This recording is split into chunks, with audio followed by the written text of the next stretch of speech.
So yeah, the first WWE pay-per-view in UK for 30 years. And it's finally here. We finally got one. So let's talk about it. Let's go. Austin 316 says I just whipped your ass. Yes! You just made the list! Incoming Brock Lesnar. And hello ladies and gentlemen, my name is Stuart Irvine. Welcome to my solo review of WWE's Clash in the Castle.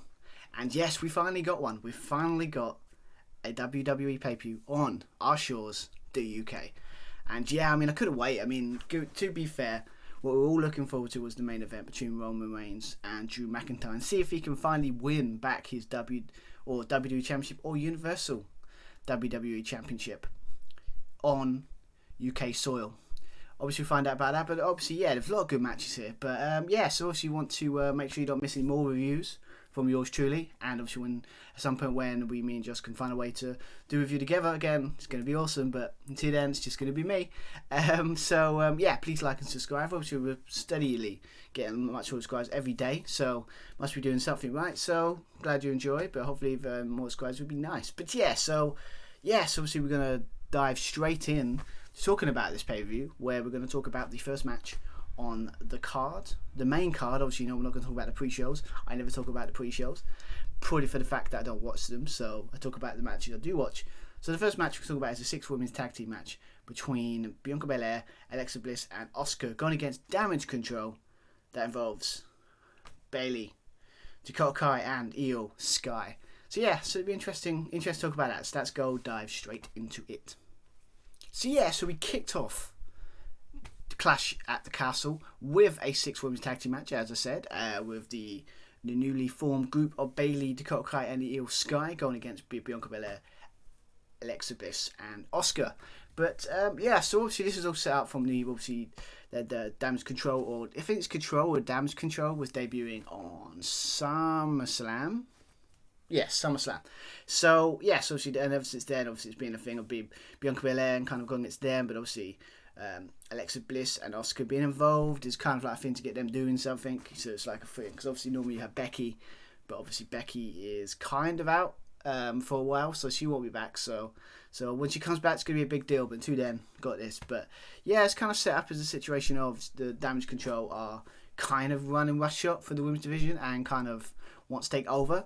Obviously, they made an interesting choice on the Go Home show before this with the final of the Women's Tag Team Championship match, where it wasn't Damage Control won it, but it was Raquel Gonzalez. I say Raquel Gonzalez, and I can't remember the other one's name. No offense, but I don't. But like, they didn't go that way, so like they got their first loss. But you know, it's interesting to see that it probably was too soon for them to give tag titles then, because it doesn't feel right. They just win them off the bat, because they're not going to defend them anyway. So kind of feels pointless. So give it to somebody else, let them do their thing, and then they can continue with the storyline. The storyline does not need the Women's Tag Team Championship, just say. But yeah, so that's kind of the story going in. Obviously, Bayley's probably, they're all gunning for kind of Bianca Belair, because obviously the championship, that kind of stuff, you know how it's like. So, yeah, so obviously, when it comes to the match, though, it was fine. It was good. It was solid. Exactly what you would kind of want in the start of a show. It kind of was that match where it's just like, okay, so early on, it's just, it's 6-woman tag or 6-man tag. Starts off as additional, but then it just breaks down early. It's kind of how it was in the beginning of that. We got a cool little, triple suplex? It was really cool. We had triple suplex by Asuka, Alexa Bliss, and Bianca Belair on Damage Control. Looked really cool. We also got a really cool, moonsault, that standing moonsault or flip moonsault that Bianca Belair does on all 3 members of Damage Control. That looked cool. But yeah, obviously we've got Bayley being Bayley. We still had like stuff like, it was quite funny later on. Obviously Stu hates Marco Cole for talking crap about her. But I like that continuity. I like that. Yeah, but it's back and forth. We got the crowd were really, really into Bayley, and it's not surprised because obviously Bayley's work is amazing. So it's not that surprising. We do, us UK fans, do appreciate good heel work. We really do. But yeah, we obviously got Cold Red by Alexa Bliss on Sky. We got a hot tag. Oscar got a hot tag. We got a really cool double superplex on Bayley by Alexa Bliss and Oscar. Looked really cool. A lot of suplexes, double suplexes, triple suplexes. We had that kind of stuff. But the kind of finish is the interesting one.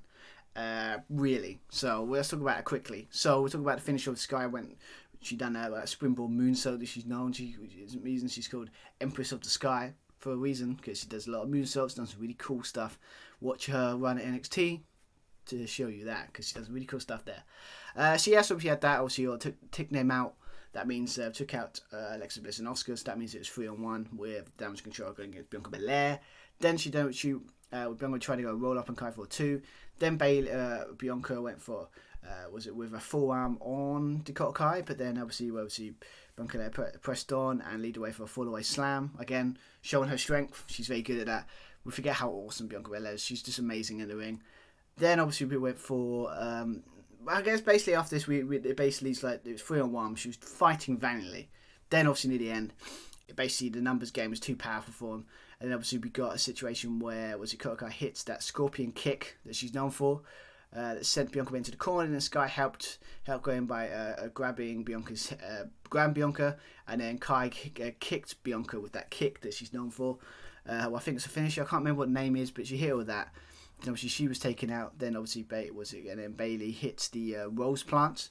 Was it a finisher? Her finisher on it put Bianca just in the prime position for Sky to go to the top and hit that legitimately awesome moonsault from the top. But because Bayley was the legal woman, she made the pin, she got the 3 count, she got the win, and she has just pinned the WWE Raw Women's Champion.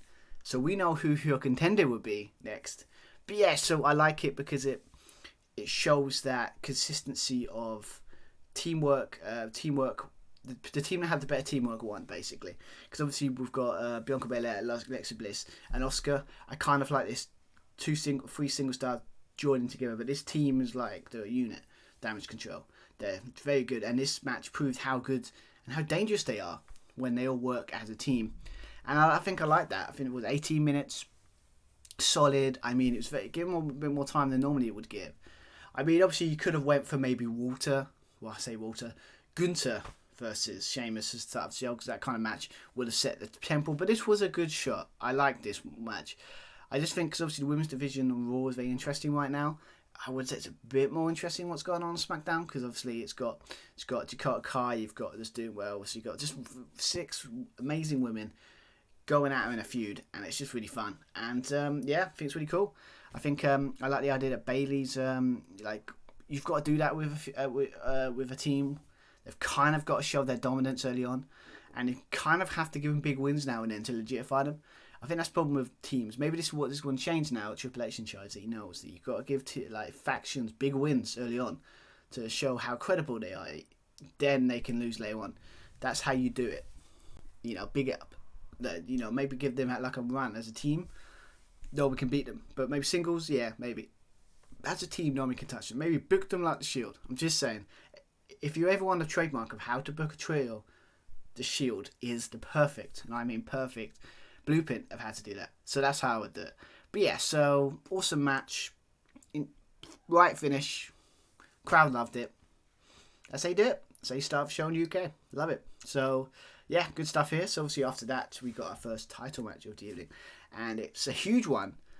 Purely for the fact that it's the WWE Intercontinental Championship being defended on a pay-per-view. I think they said for first time in a long time. And obviously it is the Intercontinental Champion. They say Gunther, but I think the crowd was shouting Walter. I was surprised they didn't go all in with it. But going against Sheamus, that has won everything in WWE except for the Intercontinental Championship. And he's from Ireland, so he's obviously got the UK vibe, hometown crowd type vibe going in. And yeah, I love it. So let's talk about it. I can't wait to talk about this match. So let's talk about Gunther versus Sheamus for the IC title. Let's go. So yes, let's talk about the IC Championship being defended on a pay-per-view. Finally, they actually did it. They actually did it. About bloody time. Love the IC title. It's always one of the ones I've always wanted to win as a fan. I love the designs over the years. Not 100% great with this design, but I love it. But that's not what we're talking about. We're here to talk about the match. It's being defended with the new champion, Gunther, aka Walter. People still call him Walter. I'm still calling him Walter. I've softened on it after a while, purely for the fact that they're booking him like Walter anyway. So why am I getting all? It's all about just name changes. They did do some cool stuff in this match, but let's talk about obviously going against Sheamus. Obviously, was I said hometown kind of vibe going for him because obviously he's from the UK. Yes, it's Ireland, but yeah, let's not get into that. It's a bit too touchy subject to talk about on a wrestling review. So the cool stuff about this match I like is that it's I think Triple H was trying to fix some stuff, but not like completely just like wipe the slate clean with Gunther. Obviously, we must point out that Imperium is back together. Obviously, they got, I can't remember the other guys now. I think they changed team name as well. But basically we own the 3 members of basically Imperium is back together, and I love Imperium. I loved it so much that I designed, when we were doing prediction games, our logo for it. We call ourselves the Establishment, and the design is the same design as Imperium. Because I love Imperium. It was simple. Was it Gunther or Walter? Was just this badass, no-nonsense Austrian that goes in the ring and just dominates, throws you around, chops you, and you don't want a Walter chop. You really don't. Really. If you want to show that, watch Dragunov versus Walter, the first match. My God, that match was brutal. You thought the second one was bad? It was brutal. The first one, my God. It's unbelievable how brutal and vicious that match was. But yes, obviously, so they've done that. And I like the idea that they put it in Imperium because he doesn't need it, but if they're not gonna give his music back, that I think they should, and they're not give him just basically everything that made him cool and how cool Imperium are. So it'll be interesting to see what they do with that with the group in general. But what I like about the start of this match is very cool. It's like it's the excuse they gave was that he got a 4-member back because he wanted to have obviously with Sheamus with the fight with his group 3-on-3, so it makes it even. So we're gonna have faction warfare. That again is always cool. So but yeah, so obviously that's why they brought him back. And like the thing at the beginning, where basically Walter, I'm gonna go between Walter and Gunther when I decide. So when I mean Walter, I mean Gunther. It's gonna be weird. But yeah, so obviously we got this, and they were staring between like Gunther and Sheamus, and then it's like this. Then everyone, just other members of the group, just kept fighting, and I just love the visual of them just staring at each other, where chaos is around them. It's great. I love that visual. I love that. But yeah, I mean, just because it just shows like how intense and how brutal. It probably was a signal how brutal this match is going to be. And my God, what a brutal! I mean, what do I expect? It's because I haven't watched the Walter match or Gunther match for a while, so I forgot how his matches are. It's just going to be a match of him just beat fist shots, slaps, vicious. It was going to be a brutal, old school kind of just fight, and it was just amazing to watch. But I have to admit, it probably is the best match of the night. I mean, you could say the main event. I think that was a bit overblown, but I think this match was this was the match everyone's talking about. I am anyway. Obviously, even when I was talking briefly about Josh about this was the match he was saying. Yeah, a lot of people saying it's a good match, and it is. It's an amazing match. But obviously, we started off with that. Obviously. With brutal chaos around them, then obviously they did start to attack, and but yeah, it was just very brutal. We had like I think a big boot by, that big boot by Gunther. He's really known for. We got some chops. Obviously, finally got the chop by Walter. The best one, obviously, when Shane was trying to go to top, probably hitting that battering ram that he's known for. But then obviously Walter just chopped him and he fell off the top rope. It just shows how brutal those chops are. I honestly think eventually they're gonna go all in with it and go really over the board like they did in NXT UK. I think that's what they're going to do. So, but that's just me. So a brutal chop like that. I think the crowd are on the same as me, that he's still Walter to them. I do like that they kind of acknowledged it, saying, was it Mark Colbert kind of came out and said, they were acknowledging his past. It's like, yeah, back in the day they wouldn't have not acknowledged that. I mean, I went through Roman Reigns is probably proud that someone else is being acknowledged. Just saying. But yes, obviously you got that, and then obviously there was back and forth slap off. Obviously, Sheamus' chest was red raw here at some point. I mean, it's ridiculous.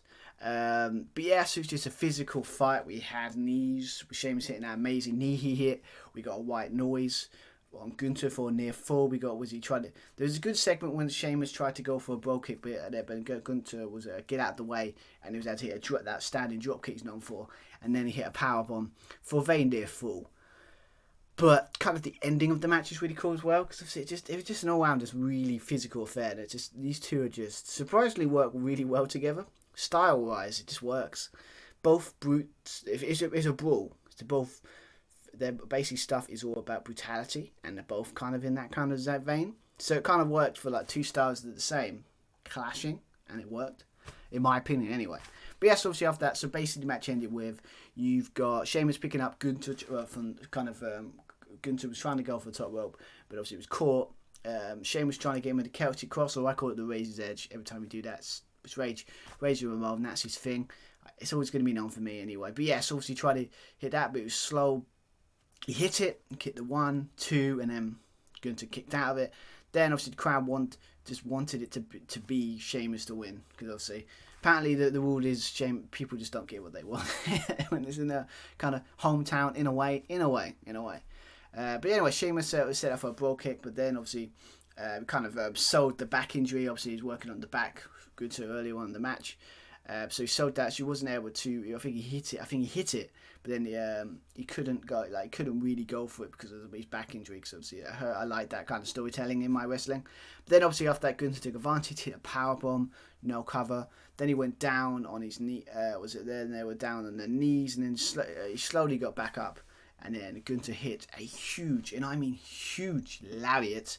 JBL would be very happy, even if the guy's an ass. Hit that for 1, a 2, a 3. Gunther retains his title. And what a match that was. It was amazing. I like the idea. I mean, there was a little bit of a hiccup by Michael Cole. He said he hit 2, he only hit 1. I counted. I watched it back. He only hit 1. But yes, obviously that, and obviously the idea that it felt like old school NXT UK title defense, because when you think of title defense, you think, okay, he's going to hit like that power bomb that he's known for, or he's going to go top and hit that splash that he's known for. He just hit a very freaking powerful lariat and got the win. That's so NXT UK. Like I've seen multiple, obviously long reign, like 2-year reign or 3-year reign on NXT UK. Like some of the title defenses you saw, he sometimes won with a huge lariat, and I love it. It's just sometimes it's nice. It was a bit like, oh, is that it? But in wrestling, you kind of need that. So I like that in it. So the finish was that. So I just love it. Imperium's back. So actually, if they can book them all like they did in NXT, we're loving it. Gunther looks great. If they can just bring back the music though, if I'm being a bit nitpicky, the transformation back is complete. But yeah, Sheamus came out looking great. Obviously after the match, he got a standing ovation from the crowd. Don't think I've ever seen Sheamus this over for a very long time. So I like that. But yeah, so obviously Gunther, I hope he keeps that title for a very, very long time. Because okay, interesting example. When The Miz had it a couple of years ago, when he just held that, he brought he made that IC title the single most important title going, right? And I love the idea that what they're hoping to do, which Triple H in charge, probably what they're going to do, is with Roman being part-time, he's going to elevate the secondary titles. He's kind of done it with the US title with Bobby Lashley, with the title being defended, obviously, on Monday in a steel cage match against The Miz. But the way he was talking, he's making it up as this it's a huge title. So they're making it mean something again there. And obviously this match with the IC title is like, it's what the IC title was. The IC title is supposed to be the best supposed to be the best match on a card. You've got the storyline matches in the main event, you've got this, you've got that, but the IC title was supposed to be who's the best worker keeps it. They did mention obviously Bret the Hitman Hart was at attendance tonight at the show, so you could see one of the best IC champions, but he got it because he was the best wrestler. Gunther is one of the best wrestlers on SmackDown. So I think this feud's going to continue. It's probably going to have another match at Extreme Rules. I mean, TLC probably. Wouldn't surprise if it's some sort of street fight or something. I would say street fight because it works with favourite Sheamus. Maybe. I don't know. But I'm intrigued to see. This match has just got me really excited for the feud. I have to admit, I was wrong. New person in charge. He knows how to book Gunther, whatever you want to call him. Sheamus has probably looked more over maybe hometown crowd, but he actually looks like a really I think they're faces now. If they can actually turn Butch back into Pete Dunne, I would be a very happy man, because basically, why the hell did they do that with Butch? But that was a story a long time ago, so it's different person in charge now, so everything's kind of exciting at the moment, so I'm intrigued. But what a match. I would say the match of the night. But that's my opinion. Let me know in the comments below what you think it is. So, yeah, so obviously after that, we need... I don't want to say this match was a cool-down match, that's not fair. But we need a match to calm everyone down. And this match probably, out of all the matches, probably had the more weaker build. Maybe a little bit. I mean, I might be wrong. But we'll talk about it. Obviously, the WWE SmackDown Women's Championship was on the line with Liz Morgan going against Shayna Baszler. So, yeah, let's go and talk about that match. So, yes, the next match we're going to talk about is the WWE SmackDown Women's Championship match with Liz Morgan defending her title in her second title defense. Yes, second title defense against Shayna Baszler. Yeah, I mean, I don't really know much about the storyline going into this one. I think the only comment I've seen was Liz Morgan saying you're just a priced version of Ronda Rousey, and I mean, yeah, but Shayna Baszler is like so much more interesting than Ronda Rousey. Nothing against Ronda Rousey, I just haven't seen the character yet, because at the moment she's still a face that I don't get. I thought she turned heel. Maybe I got the wrong message from what happened last time I watched WWE pay-per-view. But yeah, so obviously, yeah, Shayna Baszler, I think they're booking her like they were. Obviously, she was like, she was kind of like the Beast in NXT. They actually acknowledge her title reign to show how good she is. But I like the idea of the brutality. They are trying to book her like the NXT. That's like, finally, where's this Shayna Baszler been? And I kind of like that in a way. So I like that. But yeah, I mean, Liz Morgan's a weird one, because the way it's weird because she's a champion. She's the babyface. But she tapped out. Yeah, she got away with it, but it's like they want her to boo her. So unless that's a plan, but if it's not, it's a weird way to go. So her title's been a bit weird. And also, some pointed out rightly, obviously we're talking about it a bit, but yeah, it's like this match became second fiddle, probably because the big storyline SmackDown at the moment is obviously Ronda Rousey being suspended, and the whole thing with her attacking Adam Pearce. So it's basically their GM. Don't call him a GM, but he kind of is. It's like, okay, so that's more important than yeah. I don't know. I just I don't know what they're doing with Liz Morgan. So it'd be interesting to see Liv Morgan. But about the match, it was okay. It was good. It wasn't anything spectacular. It wasn't amazing. So they only gave it 10 to 11 minutes. But yeah, as matches as a whole, it's like, yeah, obviously with Shayna Baszler working on that injured arm of Liv Morgan that they kind of propped up. Liv Morgan is one of the best screamers, or the best. She's got her selling down. I give her that, because that kind of scream and that kind of panic look she has on her face always gets me. That kind of believes that, oh my god, actually this like must really be agonizing pain. I like that kind of stuff. I like good sellers in my wrestling. I just do. So she done well there. Very slower paced. Obviously, it would be if Shayna Baszler controls. She'd be more controlling her pace. I like that. That makes sense. We got a really cool, Shayna Baszler hitting this amazing knee. I think it was like Liv Morgan trying to go top. I think springboard, second rope, second springboard. But then obviously Shayna Baszler's knee in midair looked cool. I bet they have that really nice sound they have when they do it.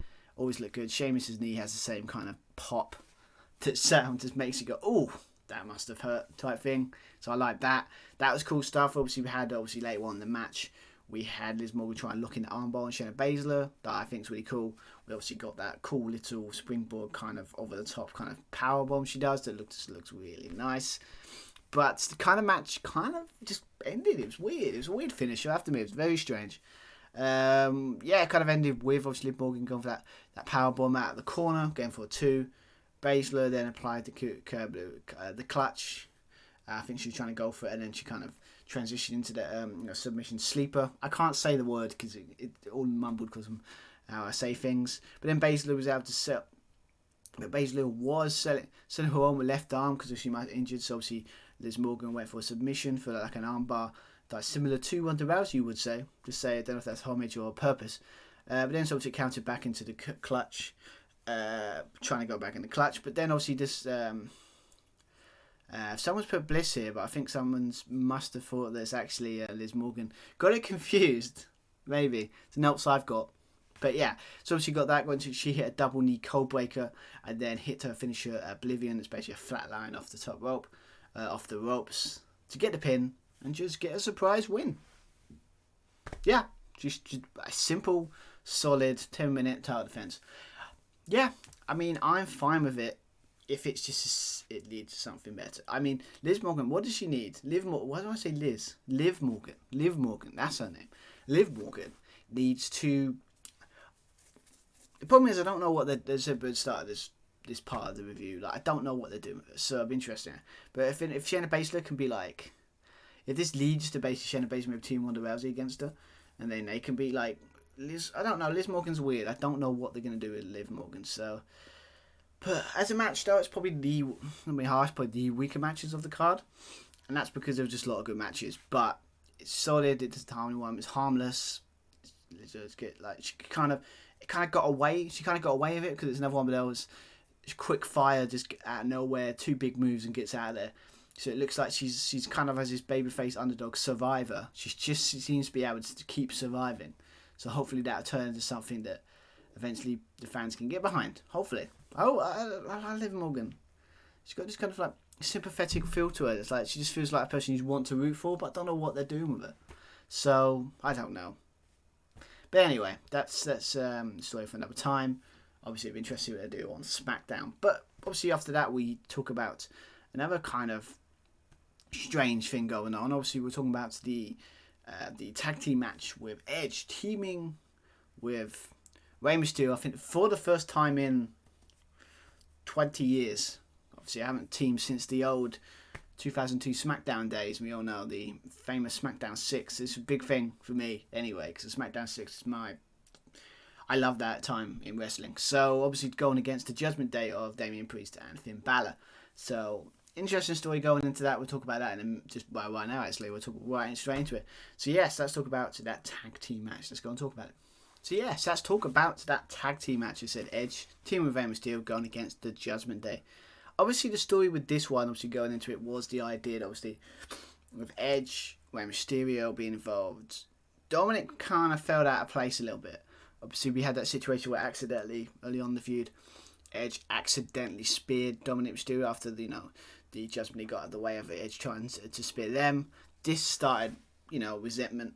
Obviously, Rey trying to be the mediator, but obviously there was resentment from Dominic for what happened there.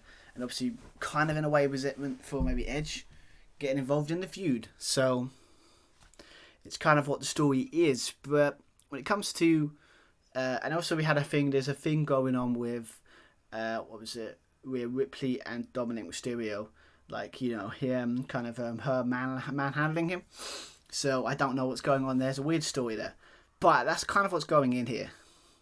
Obviously, we must point out that Edge got when he played his theme song.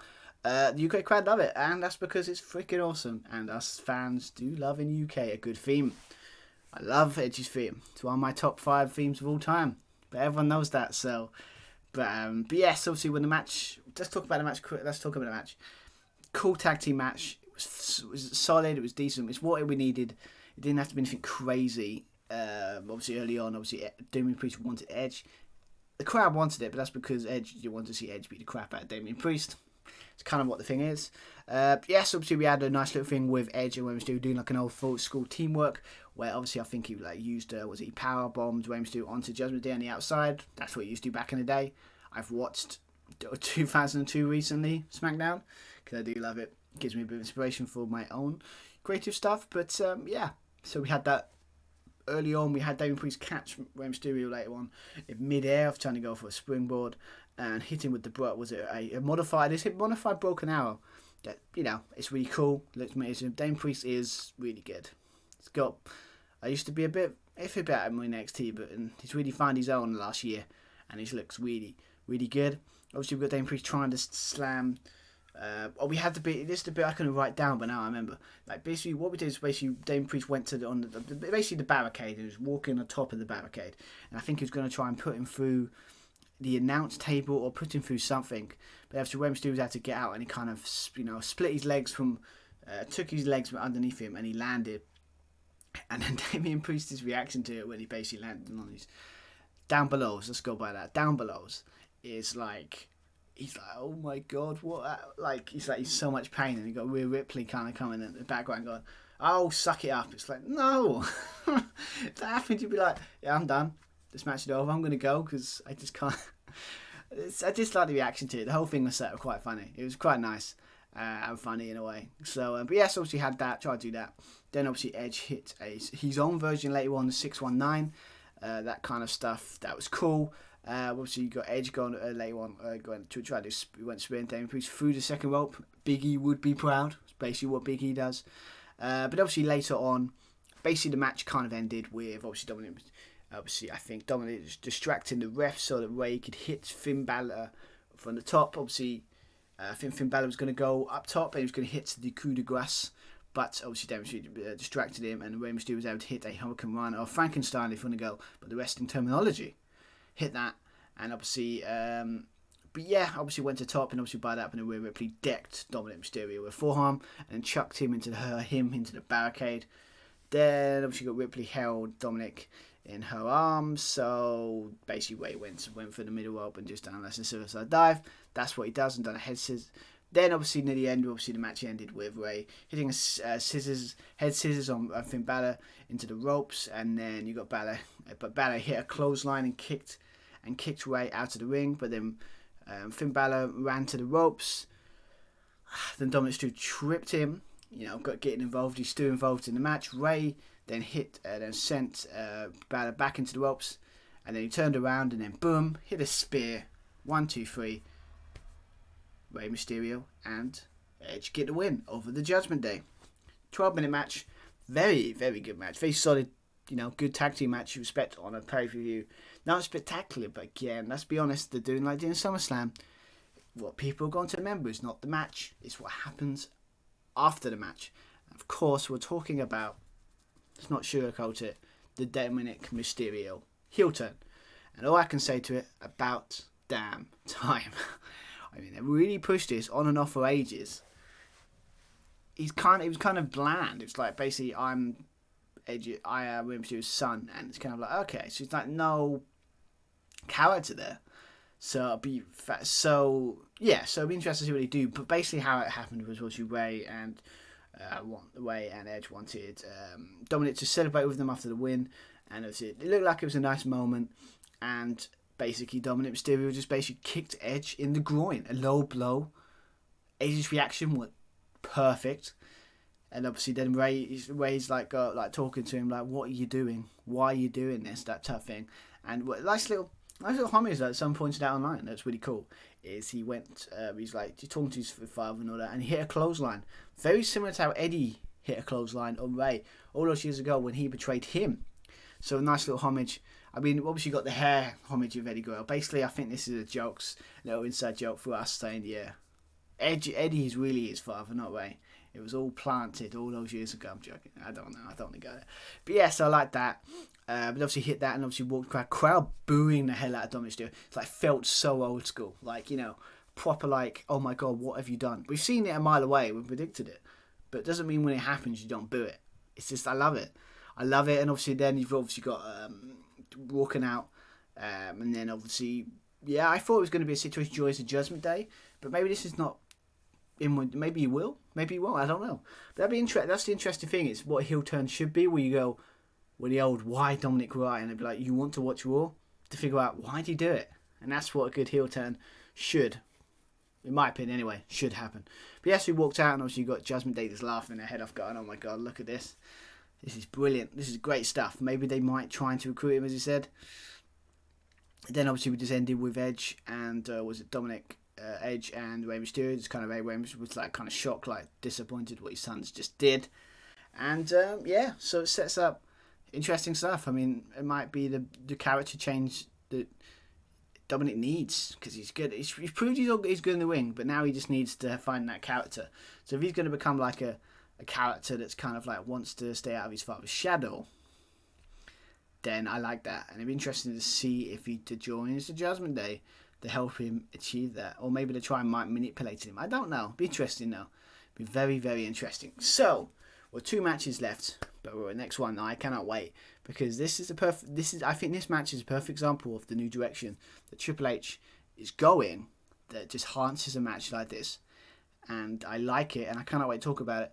We're going to talk about the match between Seth Rollins and Matt Riddle. Not Riddle, Matt Riddle. He got his first name back. Nice one. I like it. So let's talk about that match because the build up is very good. So let's go and talk about that match. So yes, let's talk about the match between Matt Riddle and Seth freaking Rollins in a match that, again, the build up was really, really good. I mean, if anything proves of the change of the Triple H's kind of approach to storytelling, this match proves it. Because obviously we had it kind of all built up in the idea that I like the most. Is that the thing with that video interview type thing, where you got little digs, like kind of promos you expect, little digs about Seth Rollins, his wife, being the man in the family, not him, and obviously the bit what I like about is obviously when they went off air, and then they started saying going after his Matt Riddle's family, that kind of stuff, and obviously the way, where are you, bro? And he starts swearing, saying, bitch, that kind of stuff that normally doesn't feel forced, it feels natural, and that's what I like about these promos recently, is they feel natural, and this feels like organic. I like it from this match. I like it for this build up, and yeah, I mean Matt Riddle's been great for a while. It's just needed that thing with Randy Orton's kind of doing to the next level. He's on the way up, and obviously Seth Rollins has been really good this year. Very good, in fact. And so put them together, you got yourself, on paper, a very, very good match. And it was good. I think they could do better. And obviously this is a match start of I think, trilogy that would be nice, because it feels like a match that could either end at Extreme Rules or could be the one that lasts the end of the year. I would be happy for that. But it depends on what they plan to do with them. But yeah, match itself, it was still good stuff. The whole point of the whole match, I think, was basically Matt Riddle's emotions. He wanted to get his hands on him so much that it blinded, the usual story. Blinds his vision, doesn't do very well, and it means that, he has to, if he wants to succeed, he's got to put his emotions in check, because obviously he wants his hands on him and it didn't. So that's kind of the thing, and obviously Seth's trying to play mind games with him, trying to mess with him. That's kind of what the whole story of the match was. We got a call it early on. Obviously, Seth Rollins taking advantage of it. Obviously, done like a buckle. It was buckle bomb, but it was more like an apron bomb or something. That the one that he's known for. But he puts it on top of the barricade. That looked really cool. So he's working on his back. We got a nice little. I think of like a big. I don't know what it was. Like a big. I don't. Was it? Put like a. What was it? A big. Stomp. I think was it from the top rope or something like that? I think that was more later on. But yeah, obviously had that. We had a suplex off the top. I like the idea that basically I think it was like you had I think it was it Riddle kind of went to a superplex from the top, and then kind of hits the thing with the superplex, and he does the superplex and he tries to go onto the Falcon Arrow by Seth Rollins, but was it Matt Riddle kind of reversed it and hit a Fisherman Buster? It looked really nice. I like exchanges like that. That was cool. Obviously, we got obviously at this point Matt was on fire. We had a great sequence of move where it looked like we hit like a GTS, go to sleep, or bro to sleep. Obviously, I know that's in his moveset, but is it pure coincidence that we got a main event CM Punk and Jon Moxley tonight, prior to scoring, of course, and and they do like that kind of move. Yeah, I would say that I don't think they're really that petty now. Maybe I don't know. But we had that. We also did back and forth counters. These people know each other very well. Very good stuff.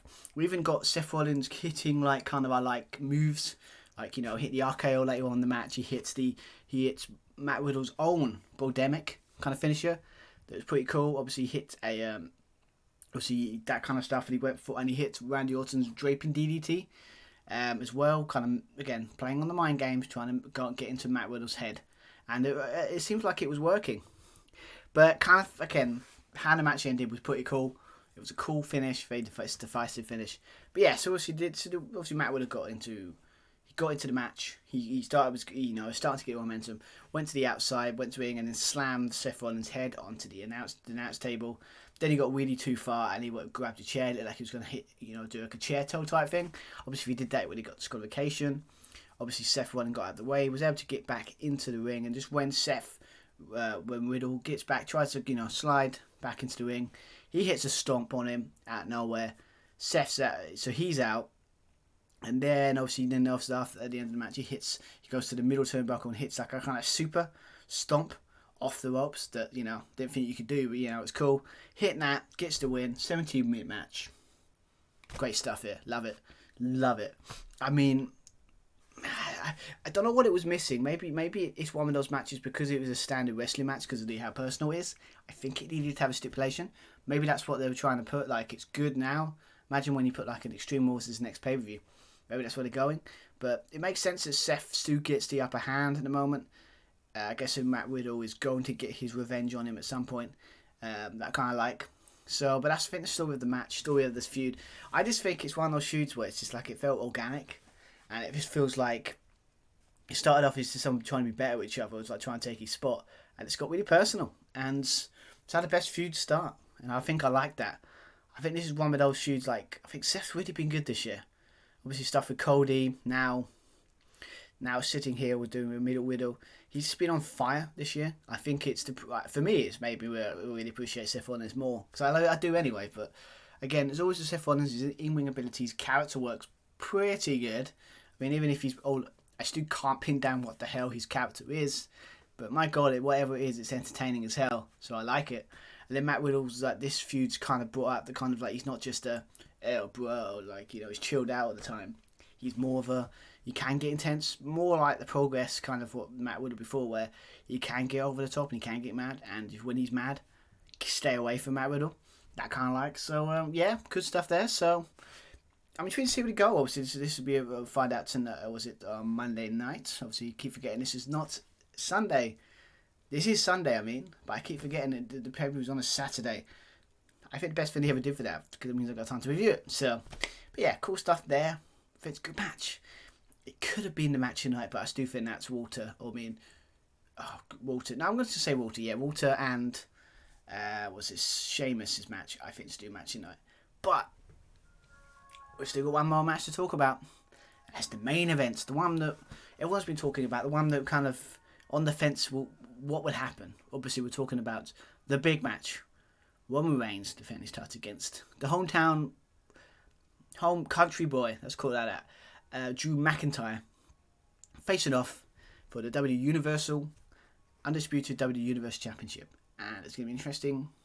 I don't mean interesting, I can't wait to talk about it, because it's an interesting match, but let's talk about it. But yeah, so let's talk about the main event. Let's go. So yeah, we're at the main event.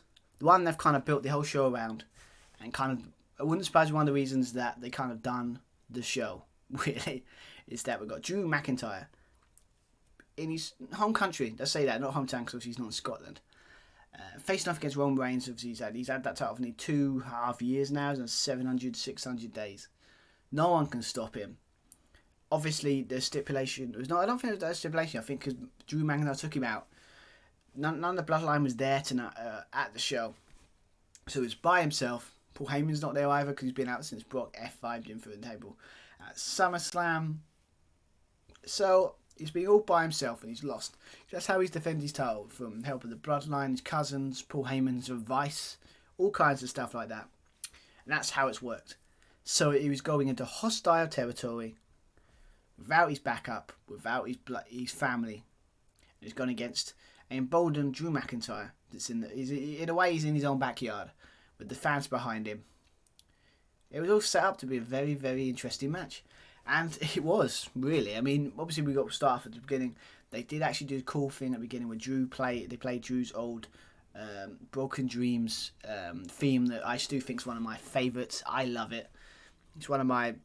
Well, not say it's not my one of my favourites, but I used to have a lot of WWE playlists back in the day, and this is always on it because it's a really cool theme, and I love it. So I like they gave homage to that and kind of reference to that. So that was really cool. Crowd totally behind Drew, no surprise. I mean, we love Drew. I like Drew. I think the problem with Drew has always been, what do you do after the WWE Championship? Hopefully this new direction with Triple H is actually good for him, because it might be good for him. Because that means he can be a bit more than just a guy. It has a sword, and he names it, and he goes around. Yeah. He actually has more of a character that kind of certainly missing from Drew. But it's interesting. But yes, obviously totally behind him. And because early on in the match, I like the idea of the Roman Reigns was lost. Of Drew's got his number, he's in his head, and then he's kind of like, he can't go anywhere. He can't go to Paul to get advice. He can't ask usual to get involved. No one's there, so he looks a bit lost and a bit confused and a bit frustrated. So that was the kind of stuff early on. Drew was getting the advantage, but then we had Karrion Kross was obviously Karrion Kross. Obviously, they announced that obviously he was there. And obviously, some like weird way to do it. It's just they kind of, he threw a water bottle at him, and then like, oh, he's there, and then they set up, and then that's it. I mean, obviously we'll talk about that more at the end of the match. But obviously this get advantage. Roman Reigns was able to throw him in the steps, take advantage.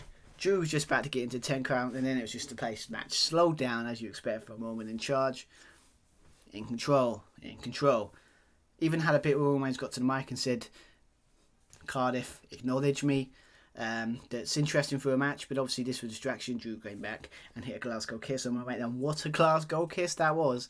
Roman Reigns sold it very well, and Drew hit it very well. It's very good. It's like that Glasgow, I think, is devastating. Then obviously got back and forth exchanges. Then obviously hit a rock bomb. That Michael Cole said, but it wasn't. It was a new Unagi. It's basically like you lift him up, slam it, but you're still like standing. It's not a rock bottom, but the way he said it, could that be an maybe I'm looking at too much, but maybe it's early. Maybe it's them setting up that big match, that Roman versus The Rock at WrestleMania. We're starting it now. It's hitting his moves, but that wasn't a rock bottom. It wasn't. What was it? Becky Lynch's manhandle slam. That's the rock bottom. But anyway, so we hit that, maybe set up something. Then obviously Red tries to go for a spear, but Drew kind of counters it into the future shock DDT for a near fall. Then obviously they tried to hit his Claymore, but then Roman Reigns came in and hit a Superman punch.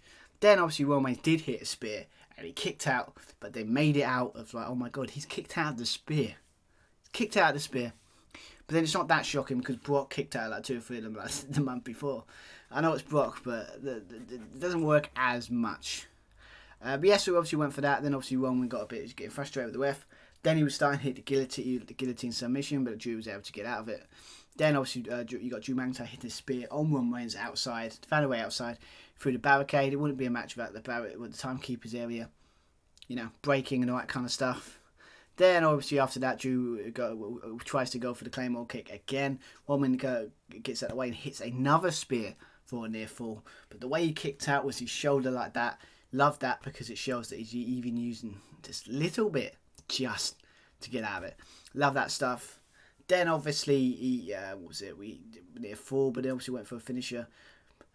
Drew went for the Claymore, but obviously hits Roman Reigns in the back. Took the referee out. Then obviously this is interesting. I don't know why they did this. Then once again Austin Theory cashes in again, tries to cash in, runs down, and he's just about to cash in. And then for some reason, Tyson Fury just got up his seat and knocked him out. I'm not against it. I like what they're doing with Austin Theory being, obviously now Vince is gone, and at the moment he's on a losing streak. He can't win. He lost in the pre-show, and he just keeps losing and losing and losing. So I don't know if it's what they're going with there, but if it's a losing streak that he needs to maybe... Gargano. Maybe we draw him back with Gargano. Let's do the thing now. Gargano's back, so that's what we'll. But so it's like, it's this funny. It's like the guy who's supposed to win the title and have the money in the bank. Now he's cashed in twice, and Brock's beat the crap out of him, and now Tyson Fury's punched him in the face. So makes you think, doesn't it? But so obviously that happened. So he's out, and then obviously after that, Stu was able to hit the Claymore, but Roman Reigns kicked out. Then we have a back and forth hockey fight type. He punches, that kind of stuff. But then obviously, but then we talk about the finish. The finish, let's be honest, is the finish. let's talk about the finish. Obviously, was it Superman Punch with Glasgow hit? Goes for the hits. He hits the Claymore kick. Roman Reigns is out.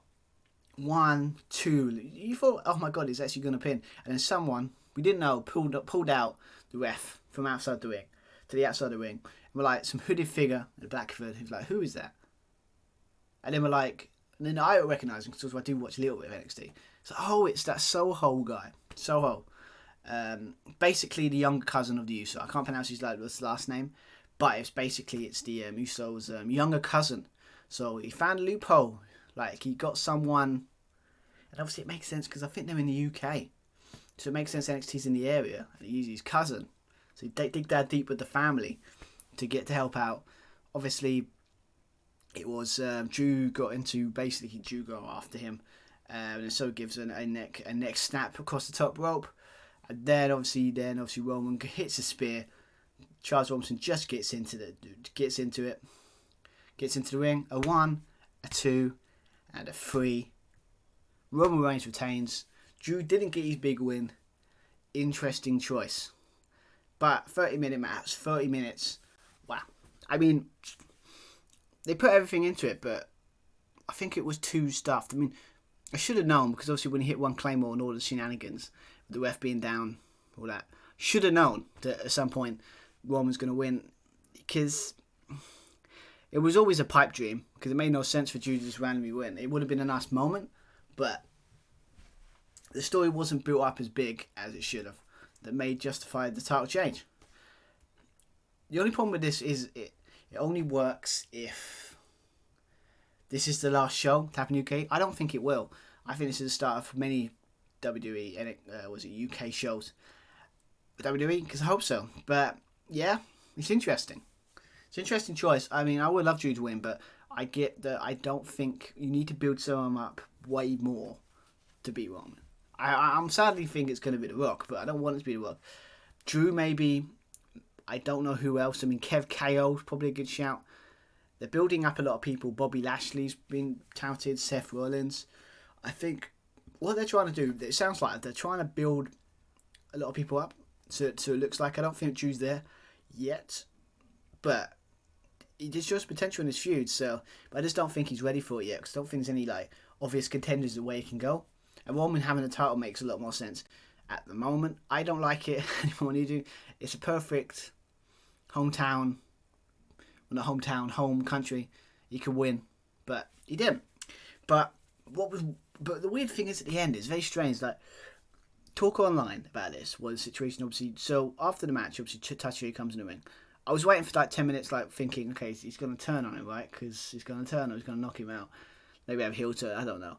But obviously then he went to the ring, confronted Roman Reigns, shook his hand.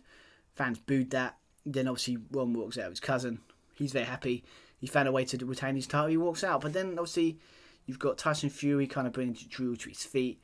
And then kind of said nothing to worry about. And then it kind of just turned into kind of like a happy ending type thing. I'm singing American Pie.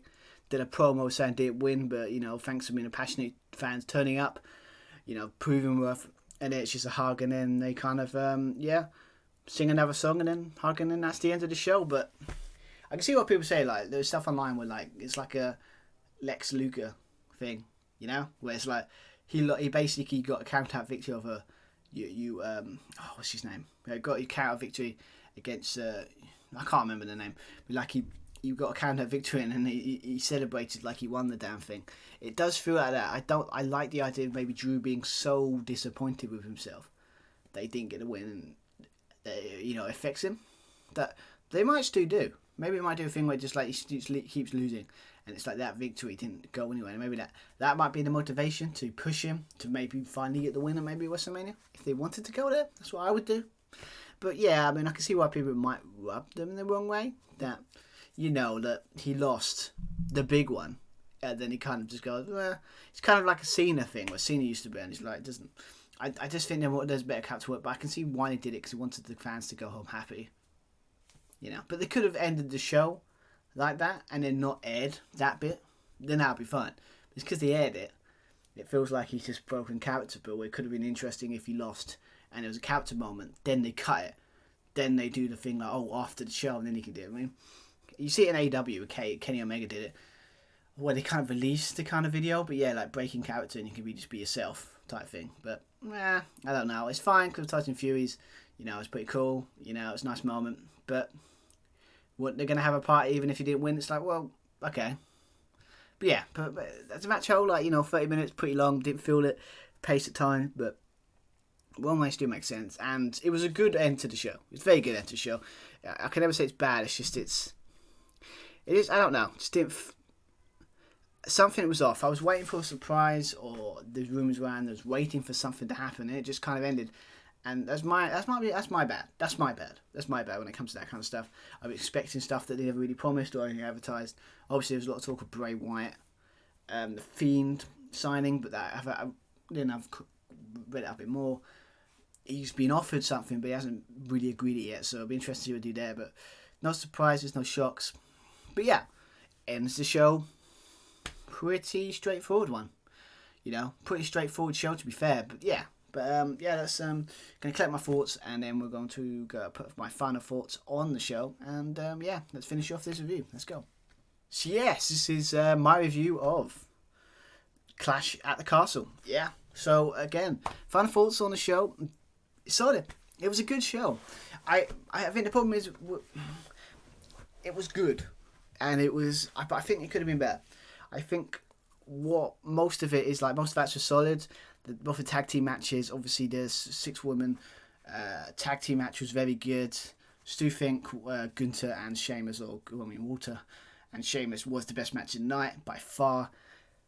Probably the Liz Morgan, Shayna Baszler was probably, I wouldn't say the weakest, but it just wasn't as good. It was a solid match, but there was something missing from it that make it up, put the level up. But yeah, the main event was good. Seth Rollins against Matt Riddle. Good, but I know they can do better. But I think that's the point.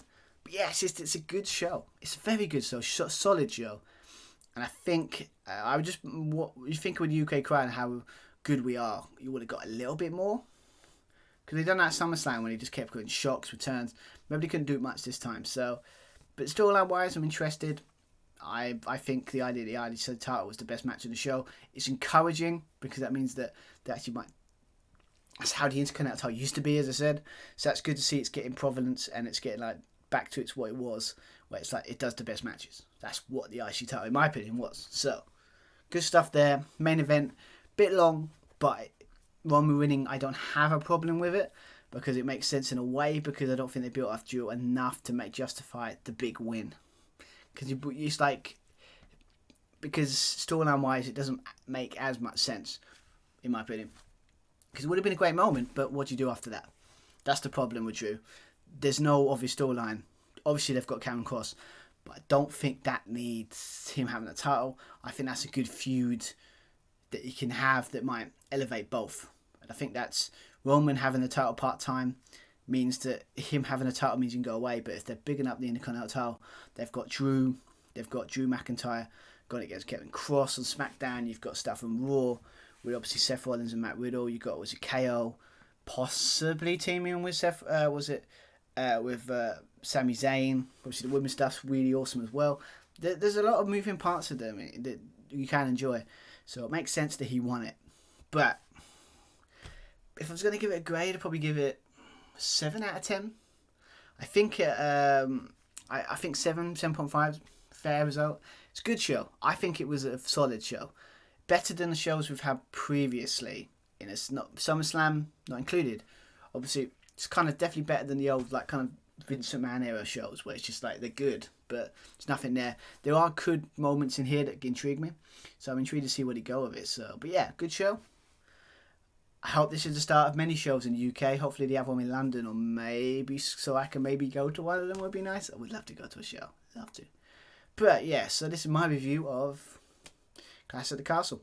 So obviously this will be out probably tomorrow, or obviously when this comes out. This will be out Monday, so obviously prior to recording. Obviously you'll be lucky you get one, not, but you get 2 reviews this week. Because obviously we've got AEW's All Out is on 2 nights. Obviously recording this on the Sunday. Obviously that's going to be on a Sunday, so this will probably be out. This will be out on Monday. This will be out on Monday. That review will be out on Tuesday. So yeah, check that out. Obviously, if you want to make sure you get these reviews, or make sure you get more of the reviews I do, please like and subscribe to the channel. We're progressing. I could see us getting 300 soon.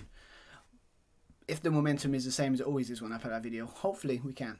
Seems like you guys people enjoying it, so it's good stuff. So but yeah, don't have more to say. I'll be back for that. Probably I'll be back for my next will be AEW All Out, and then obviously after that, next WV will be it will be the Extreme Rules pay-per-view next month, I think start of October. So I'll be back for that as well. But yeah, so hopefully we've got a couple more pay-per-views to the end of the year. The mission is for Josh that we can at least get one review before the end of the year where we can review. It would be hilarious to me if we get a review where it's the end of the year. That's the one we do. But it's fine. It's all cool. I've tried to steady ship as much as possible. So I'm glad you people hope you enjoying them. And yeah, I'll be back with my next review that will be AEW All Out. But hope you enjoyed this one, and hope you enjoyed the next review. Hope you enjoyed the show tonight, and hope you enjoyed this show.